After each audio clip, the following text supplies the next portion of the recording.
guys, Mickey here, Dead Centered, doing another video. I want to show off a few things. I want to show off my Soto Oh No moment, and one thing I want to go over is any watches, any watches over here in Australia. How do you get your cards over here? How much does it cost? All that sort of stuff. I've been using Reship for quite some time. And what that is they set you up an address in the States or wherever you need it. You ship everything to that address. They then charge you sort of $5 per item or per package for every time it comes in, $5 US. And then a consolidation fee. So I think I had 11 items in this last ship. That was $22 US. And then you pay for shipping. And that's all it was until recently.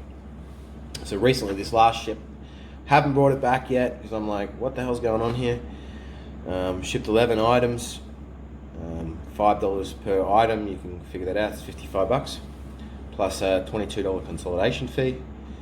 So, and then you're shipping for anywhere from 30 to 45 to even $70, $100, depending on the size of your items and how much, how big a box and weight it all requires. So this ship for me is $44 to ship it, and then I'm like, okay, well, that I can deal with. That's okay. And then there's a $50 tax. Now I know all you guys in the US have all been talking about tax and all that sort of stuff, and it's. Look, I don't know the whole ins and outs of it, and it relates to certain states and not others, and I get all that, all good. And I assumed you paid that when you go through eBay and you purchase off one buy, you pay a tax on those items, and you're done. So I have paid tax on some of those items already through different eBay sellers, and it's minimal, so it's okay. But when your whole shipment, including their consolidation fees, payment for each item to come in, plus shipping, comes to about 111 US. You're like, manageable. But then you tack on a $50 tax, which I haven't done the math, but that's between 43, 45, somewhere percent of what I'm paying already. It's a pretty high tax. So whether that relates to the US or that relates to bringing it into Australia, still haven't figured out. I've emailed Reship and we'll find out. But long story short, I need a new method of bringing stuff over from the US, bring cards over from the US. Otherwise, I'm out of luck. Out of luck. Anyway, so that's my story recently. Another one is I've been looking for ways to take better photos of the cards that I sell on eBay, and I've come across a few light boxes and bits and pieces, and recently thought I'd try one out. So maybe we'll flip this around and I'll show you what I got. All right, guys, excuse the mess, but here's the light box. Basically, you've got your lights on the top there. A little cord that goes down to a USB plug, and basically you put your card in here. You pick your different background. You can have white, whatever you want, all different kinds of colors, and basically the box lights up your cards. Right, easy to put together, pretty simple. Came from China or wherever. Fairly cheap. I think it costs $30 Australian, so absolutely nothing. So I thought we'd let's test out how it makes the cards look. Give that a go. I'll try a few different cards in here and see what it does for them. Give me just one sec. Here we go. So I just picked a few random cards, different variants of shine, all that sort of stuff. So I'm showing off this card here, bit of glare, you can see me in the background, colours look nice, you can see everything quite well. Let's try it now.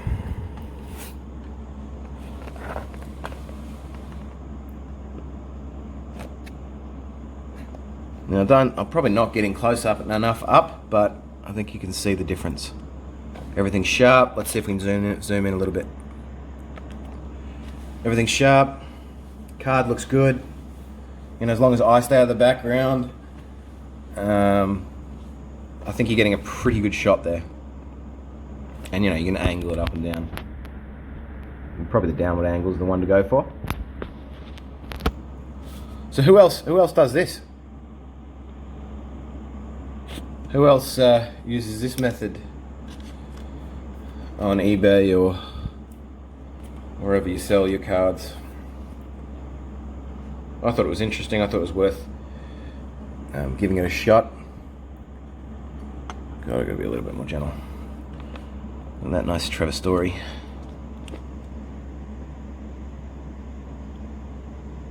Love that purple. So the colour's really shining through. I don't know if you see it. Come further back. Wow, it's the whole way through the card, depending on what angle you get it on.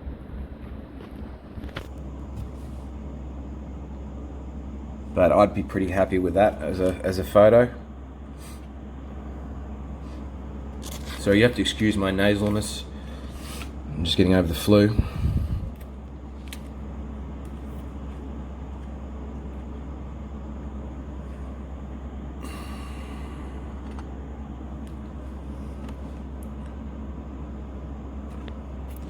Victor Robles. I have to go closer for this one, I reckon.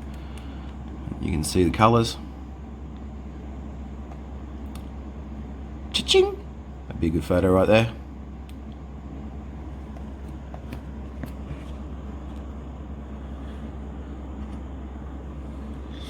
Step it up a notch. Let's go for a sparkle.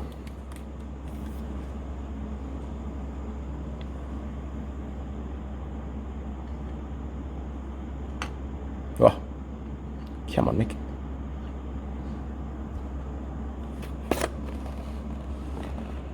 Now that really brings out those sparkle colours, doesn't it? Just wow.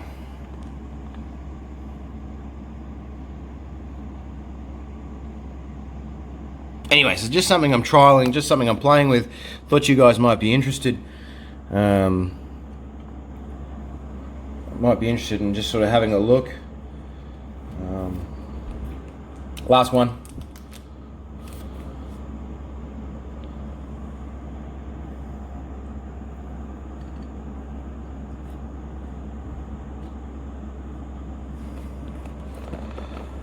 Who else loves these HD cards?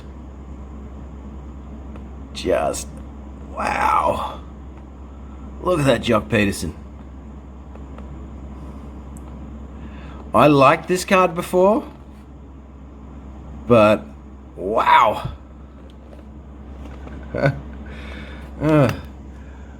I'm unlikely to get rid of this card anytime soon, I reckon. That looks amazing in the light. Or is that just me? Maybe it's just me rambling on.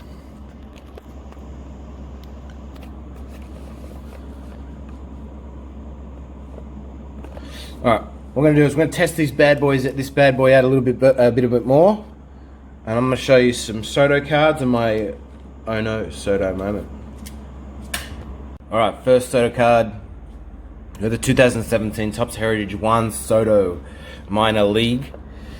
First saw this on Filmington's channel. Saw the card, was like, yeah, gotta have that. Gem in 10. Just a really good looking card of Juan Soto's, and very affordable, even in the PSA 10.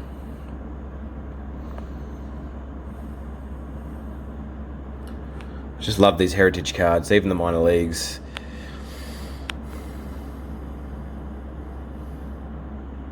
Just so beautiful looking. Alright, let's have a look at the next one. Alright, now 2018 heritage. Juan Soto. Gem 10.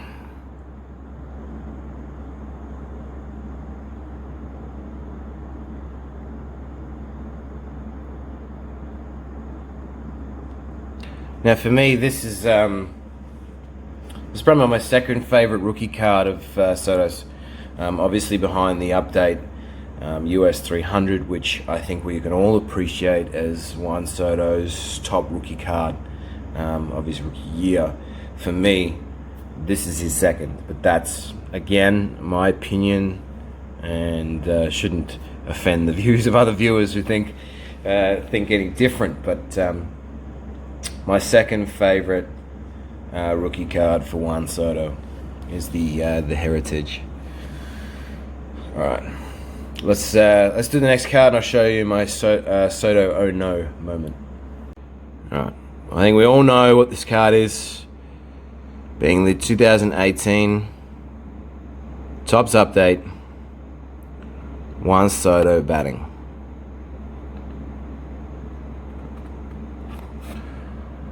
So most people, I'd like to think most people argue that this is Soto's top rookie card of his rookie class, of his rookie year. Sorry. And this is the batting, the gold version, numbered to 2018. My first grading attempt. So, you know, a few things I don't know about, all that sort of stuff, but a learning curve for sure. I'll tell you about the day that I checked out the grade. I get the notification from PSA. You know, your grade is ready to review, and I jump in there, have a look, and seriously, when the page loads, this overwhelming feeling of dread just hits me. Like my whole world has been shattered. You know, I'm not over exaggerating this. This is honestly how I felt. I went to quite a few lengths to go and get this graded. It wasn't easy by any means, and it certainly wasn't cheap. But I was like, this has got to be one of the best cards in my collection. I have to get this graded. Do I sell it? Do I not? I don't know, but first step is I need to get this graded. So I think you can already figure out that it's not a great grade, right? We don't need to really go into it. Oh, you can't see it, but you know what the grade is because you saw it was near mint. Near mint 7. So, like, obviously I'm hoping for a 10 or a 9 or something like that, and I certainly didn't notice this corner. That's for sure. I didn't clean the card or, you know, wipe it with a microfiber cloth or anything like that. I didn't do any of those things. And certainly some lessons to be learnt from this one. But that's half the fun, right? I mean, that's why we are in this hobby. It shouldn't be about financial gain, because it just doesn't happen for most of us. It's more about enjoying the hobby, interacting with other people in the hobby, being a part of this community, and hopefully being able to sell enough cards to be able to fund part of your hobby. Not retire and get rich quick scheme. It doesn't work that way. But, you know, after that, obviously I am more along the lines of, this is a card numbered to 2018 of Juan Soto's rookie year. In my opinion, his top rookie card for his rookie year, and one of my favorite players at the moment. This card ain't going anywhere. I'm going to keep it for quite a while, and I'm really happy now that I have it protected. I don't care if it's a 7. At least it's not a 6. I got to look at it that way to some point, right? But yes, super thrilled with the card. Super thrilled with the fact that it's in a case. And I've learned some lessons, so that's all positive. Anyway, so there is the 2018 Topps update, Juan Soto batting, soon to be superstar.